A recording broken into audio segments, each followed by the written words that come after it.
हाँ प्रिय विद्यार्थियों, कक्षा 10वीं की गणित की किताब को हम पढ़ा रहे हैं और हमने आपको अध्याय 1 में जो पढ़ाया सबसे पहले 1.1 खत्म की और अपनी प्रश्नावली 1.2 चल रही थी।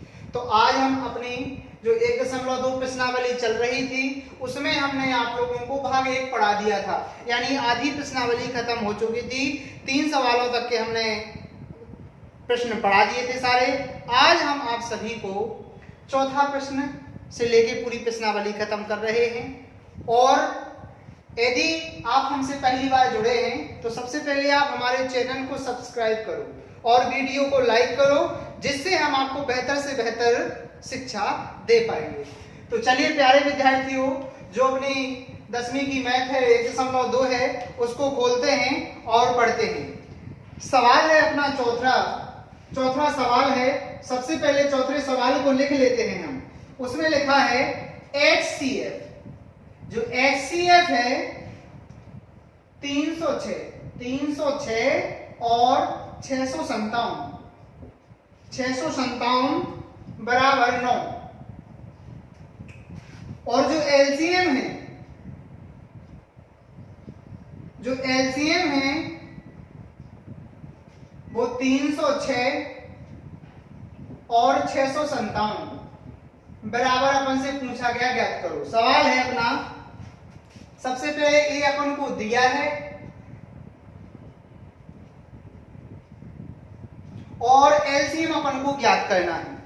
तो प्यारे बच्चों देखते हैं अपन, हमने आप लोगों को एक सूत्र बताया था कि दो संख्याओं का गुणनफल बराबर एलसीएम गुणे एचसीएफ।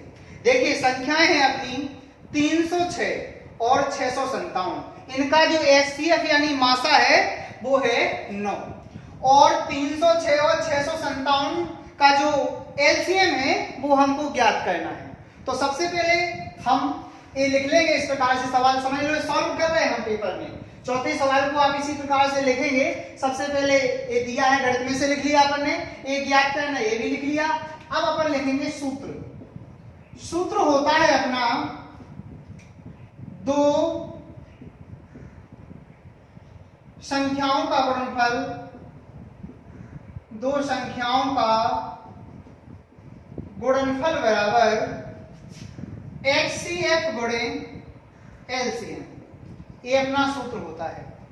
अब दो संख्याओं का गुणनफल, दो संख्याएं अपनी, पहली संख्या 306 है और दूसरी संख्या अपनी 657 है। तो दो संख्याओं का गुणनफल, जो संख्याएं हैं अपनी 306 गुणा 657, इस प्रकार से लिख लेंगे अपन। और HCF कितना है इनका 9। और अपन से पूछा क्या है कि 306 और 657 का एलसीएम बताओ, तो एलसीएम का अपन एलसीएम लिख देंगे यहां पर से। अब प्यारे बच्चों देखो ध्यान से, कोई चीज गुणा में हो तो वो हमेशा भाग में जाती है। हमें एलसीएम चाहिए और 9 गुणा में, इसलिए 9 इसके बटे में पहुंच जाएंगे। इसलिए हो जाएगा यहां पर 306 गुणे 657 बटे 9 बराबर एलसीएम।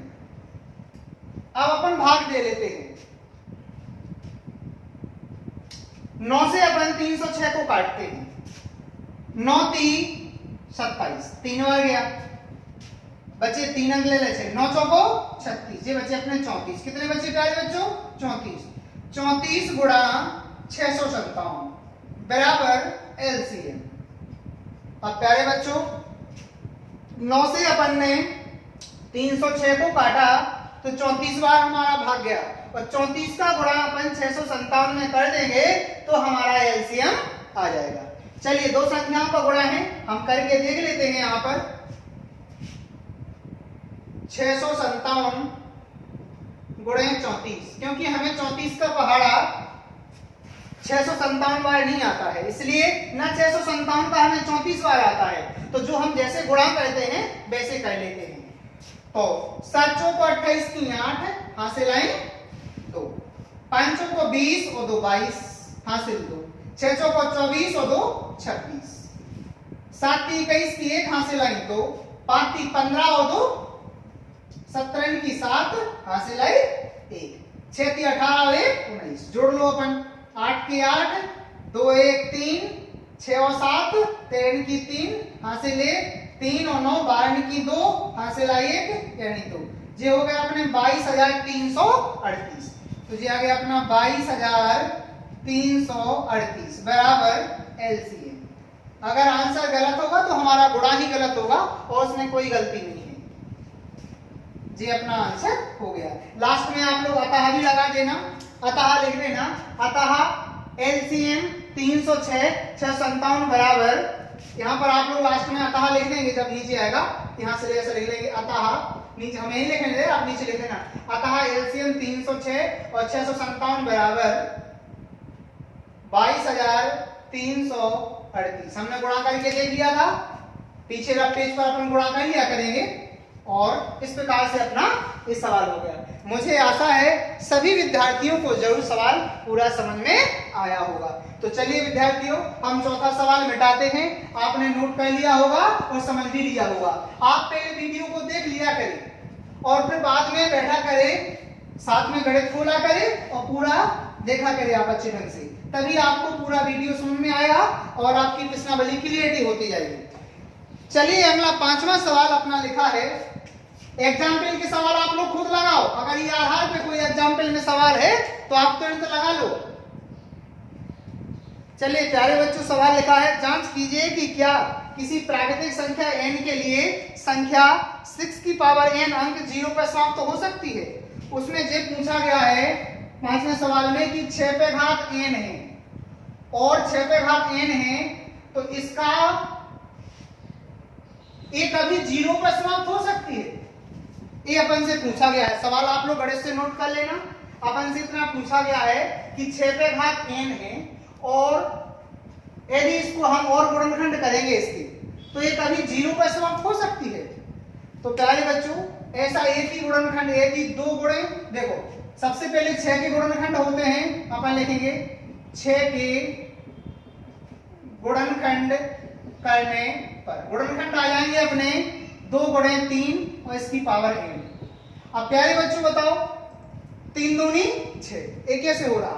यदि गुणनखंड 2 गुणे 5 होते तो 0 आ सकता है। 5 दूनी 10, 5 दूनी 10, वही पे घाते ना गई।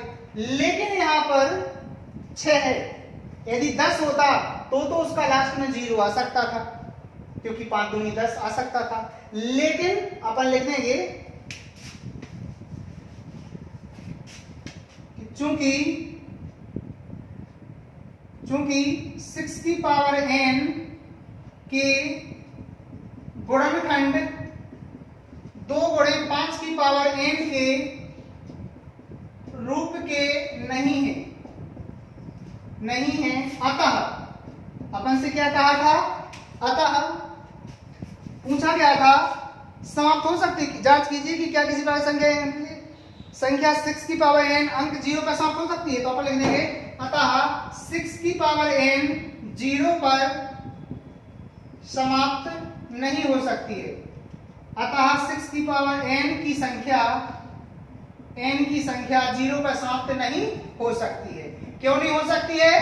क्योंकि उसके यदि गुणनखंड 2 गुणे 5 आ रहे होते तो उसमें लास्ट में 0 आ सकता था, परंतु उसमें है ही नहीं, इसलिए हमें क्या समझ में आया कि वो 0 पर समाप्त नहीं हो सकती है।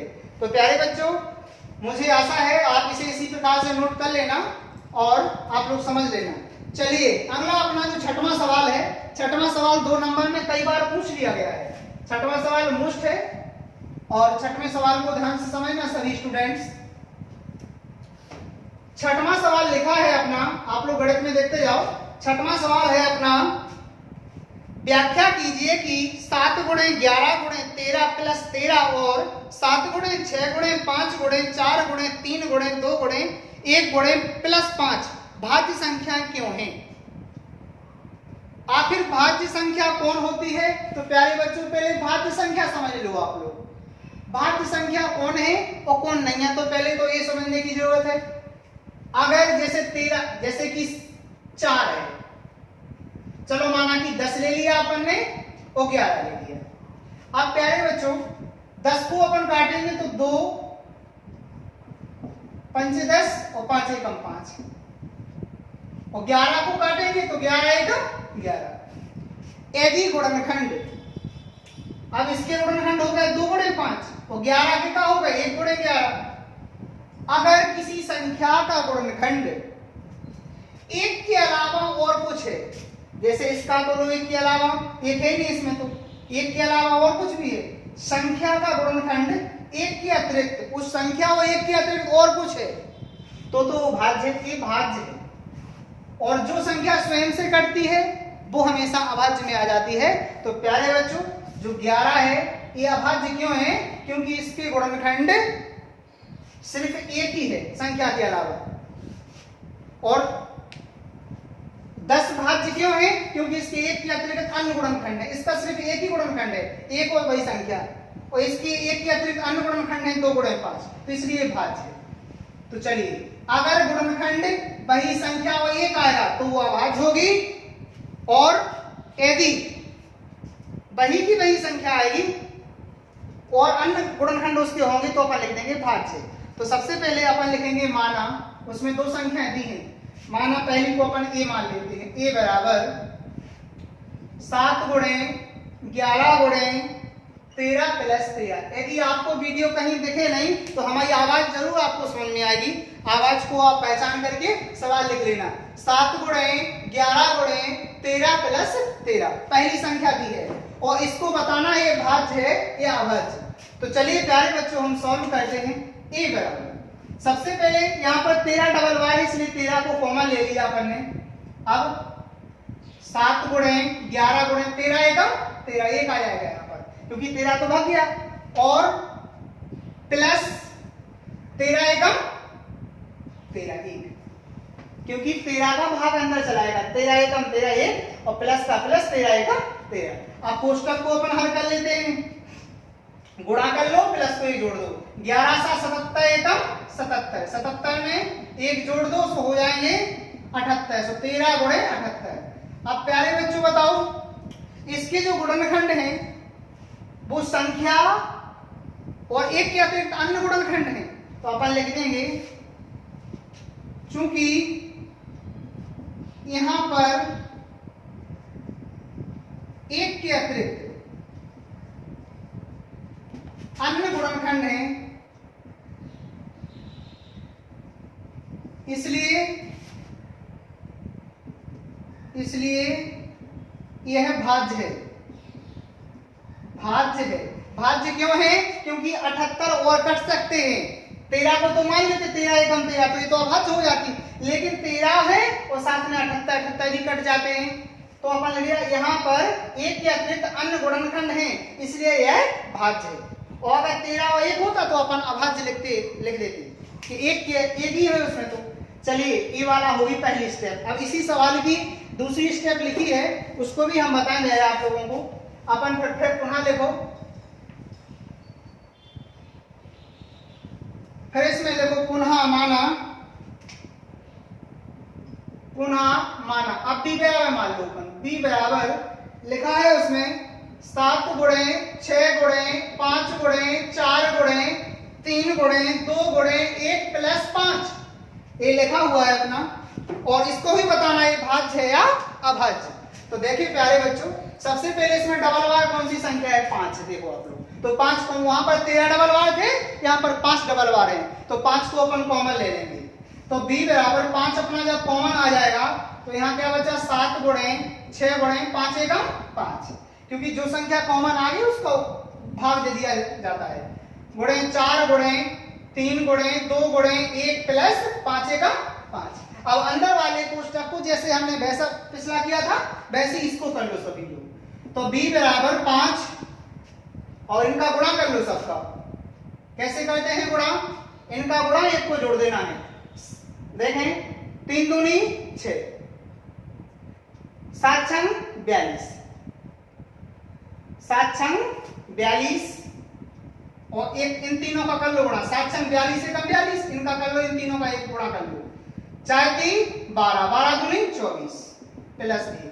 अब अपन 42 गुणे 24 करो और फिर एक जोड़ दो, उनमें कितना आता है? तो b बराबर 5। अब गुणा कर लो अपन, क्योंकि 42 को पहाड़ों में 24 वेर नहीं होता है, ना 24 को 42 वेर होता है, इसे हम डबल संख्या को गुणा पेज पे कर रहे हैं इस साइड और लिखेंगे 42 गुणे 24। गुणा किया अपन ने 4 दूनी 8, 4 चौको 16, 2 दूनी 4, 2 चौको 8, जोड़ लो अपन 8, 6 4 10 को सुन हासिल 1, 8 9 1 10, ये हो गया अपने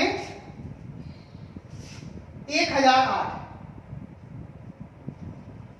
प्लस 1। अब जोड़ लो अपन 5 गुणे 1009, क्योंकि एक जोड़ दिया अपन ने दिया गया अपना। अब प्यारे बच्चों 5 गुणे 1 नहीं है यहाँ पर 1 या फिर अन्य गुणनखंड है 1009 है, तो इसी प्रकार से अपन लिख देंगे जैसा अपन ने पिछले सवाल में लिखा था कि चूंकि यहाँ पर ये रप्पे कर लिया करे पीछे, चूंकि यहाँ पर 1 के अतिरिक्त अन्य गुणनखंड है, अन्य गुणनखंड है, अतः यह भाज्य संख्या है। जैसा हमने पिछले में लिखा था ये अपना हो गया सॉल्व। छठवें सवाल में बताना था भाज्य है या नहीं। भाज्य कौन होती है? अगर कोई संख्या है जैसे 13 है तो 13 भाज्य क्यों है? क्योंकि 13 एकम 13 इसका एक ही गुणनखंड होता है। और जैसे 15 है तो 15 भाज्य है क्योंकि इसके गुणनखंड तीनों 5 होते हैं। वही संख्या वो एक आया है तो वो अभाज्य है और बाकी भाज्य है। तो हमने इसको सवाल को किया है सॉल्यूशन। आशा मुझे है आपको जरूर समझ में आया होगा। यदि आपको वीडियो पसंद आ रहा हो तो मैंने बार बार कहा आपसे चैनल को लाइक जरूर करो और सब्सक्राइब करो, अपने दोस्तों में शेयर कर लो। ध्यान रखना अपने दोस्तों को शेयर भी कर दो पूरा वीडियो। अब 1.2 प्रश्नावली का लास्ट सवाल बचा है अपना 7वां, उसको भी समझेंगे अपन। अगर ऐसा कोई सवाल एग्जाम्पल में है तो आप जरूर लगा लें ध्यान से। चलिए प्यारे बच्चों अगला सवाल है अपना 7वां, उसको भी अपन बड़े गौर से समझते हैं। और 7वां सवाल लिखा है, सवाल पढ़ा है थोड़ा पढ़ने में, आप लोग खुद पढ़े अपनी गणित में। सवाल लिखा है किसी खेल के मैदान के चारों ओर एक वृत्ताकार पथ है। एक खेल का मैदान है और उसके चारों ओर, खेल के मैदान के चारों ओर एक रास्ता है। इस मैदान का एक चक्कर लगाने में सोनिया को 18 मिनट लगते हैं, जबकि इसी मैदान का एक चक्कर लगाने में रवि को 12 मिनट लगते हैं। मान लीजिए वे दोनों एक ही स्थान पर एक ही समय पर चलना आरंभ करके एक ही दिशा में चलते हैं, तो कितने समय बाद वे पुनः प्रारंभिक स्थान पर मिलेंगे? कितने समय बाद वे पुनः प्रारंभिक स्थान पर मिलेंगे? तो सबसे पहले लिखेंगे, दिया है सोनिया को एक चक्कर लगाने में, दिया है सोनिया को एक चक्कर लगाने में 18 मिनट लगते हैं। सोनिया को एक चक्कर लगाने में 18 मिनट लगते हैं तथा रवि को एक चक्कर लगाने में 12 मिनट लगते हैं। अब एक को 18 मिनट लगा तो एक को 12 मिनट लगा। जब वे एक ही स्थान से चलो आरंभ करें तो कितने समय बाद वे एक साथ मिले? तो अपन लिखे थे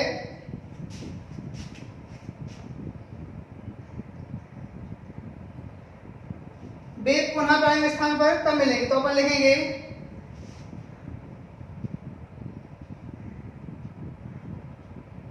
अपन लिखेंगे वे दोनों पुनः प्रारंभिक स्थान पर एलसीएम का दो संख्याएं हैं अपनी, इनका लासा कर लो तो अपना आंसर आ जाए। 18 और 12 मिनट बाद मिलेंगे। अपन ने लिया कि वे दोनों पुनः प्रारंभिक स्थान पर एलसीएम का, क्योंकि सोनिया को 18 मिनट लगते हैं और रवि को 12 मिनट लगते हैं, तो 18 और 12 का एलसीएम कर लो, मिनट बाद मिलेंगे। अब इस सवाल को तो हमें सिर्फ इतना ही उतारना था। सवाल बड़ा है लेकिन उसकी भाषा शॉर्ट में लिखी हमने। दिया है सोनिया को एक चक्कर लगाने में 18 मिनट लगते हैं तथा रवि को एक चक्कर लगाने में 12 मिनट लगते हैं और वे दोनों पुनः प्रारंभिक स्थान पर एलसीएम 18 प्लस 12 मिनट बाद मिलेंगे। 18 और 12 का एलसीएम कर लो, आपका आंसर आ जाएगा। तो चलिए गुणनखंड विधि से अपन करते हैं। अपन लिखेंगे 18 व 12 का एलसीएम। अब प्यारे बच्चों एलसीएम कैसे करते हैं? एक साइड 18 एक साइड 12 लिख लिया। अब काटना शुरू करो, 2 से काटो, 2 नम 18, 2 छक्के 12, फिर 2 से काट दो, 9 कटते नहीं है, 2 3 6, फिर 3 से काटो, 3 तरह का 9, 3 एकम 3, फिर 3 से काट दो 1 1। 18 और 12 का एलसीएम क्या आ जाएगा बेटा? गुणा कर लो अपन, 2 गुणे 2 गुणे 3 गुणे 3 गुणा किया अपने, 3 का 9, 9 दूनी 18, 18 दूनी 36।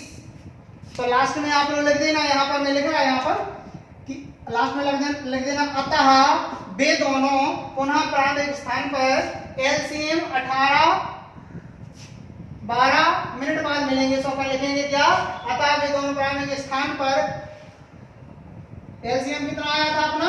36 मिनट बाद मिलेंगे, ऐसे लिख देना। अतः वे दोनों पुनः प्रारंभिक स्थान पर 36 मिनट बाद मिलेंगे। मिनट लिख देना यहाँ पर, क्योंकि मिनट में है समय, मिनट बाद मिलेंगे। इस प्रकार से अपनी पूरी प्रश्नावली खत्म हो चुकी है 1.2। अब हम आप सभी लोगों को 1.3 पढ़ाएंगे, लेकिन प्यारे बच्चों जरूर जो हमने आप लोगों को 1.1 संपूर्ण पढ़ा दी, एग्जाम्पल नहीं पढ़ाया अभी हमने। एग्जाम्पल हो सकता है हम बाद में पढ़ाएंगे, अभी सिर्फ आप प्रश्नावली लगाओ और जो सवाल आप लोगों पे बने वो करो। और फिर हमने आप लोगों का 1.2 पढ़ाई संपूर्ण, प्रश्नावली संपूर्ण पढ़ा दी। एग्जाम्पल आप पे जितने बने सो आप अपने मन से लगा लो और वीडियो को बार बार देखो और सॉल्व करो बार बार। और जिनका पूर्ण समझ में आ गई वे बच्चा तो फिर भी बना सकता है आराम से, ठीक है ना। अब हम आप लोगों का 1.3 पढ़ाएं और पहले ये दोनों प्रश्नावली अपनी क्लियर कर लो, बिल्कुल तटस्थ कर लो कि पेपर में हम पे सवाल बने। और जो अगर एक सवाल नहीं भी हुई आपको समझ में तो हम दोबारा समझा दें, कोई चिंता का विषय नहीं, ठीक है ना। थैंक यू, धन्यवाद।